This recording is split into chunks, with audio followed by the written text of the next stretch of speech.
What's your best? Not even Hollywood could script something like this story. I was attending my best friend's wedding and the bride was in the middle of walking down the aisle, when the groom's mother stood up and shrieked like a madwoman. Everyone instantly turned to her, but before anyone could even react she sprinted at and started bawling on the bride's shoulder. "Julie, Julie, it's me, your mother." She kept repeating between cries. The bride's jaw dropped for a second, and as she looked at the crying woman's face she responded, "Mom, it's really you." The bride proceeded to drop her flowers and also started bawling her eyes out, and the two of them fell to their knees and began embracing in the middle of the aisle. It truly looked like whatever was going on was more important than the wedding, and everyone in attendance started exchanging looks of confusion. A couple of minutes of hugging and crying later the two women finally stood up, and before anyone could even ask, the groom's mother offered an explanation. As it turns out, the bride was the groom's mother's long-lost daughter.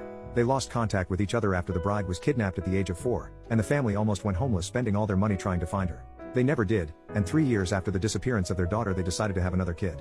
But instead of having one the traditional way, they decided to adopt. That adopted kid ended up being the groom, who 25 years later, met and fell in love with his adopted mother's long-lost daughter.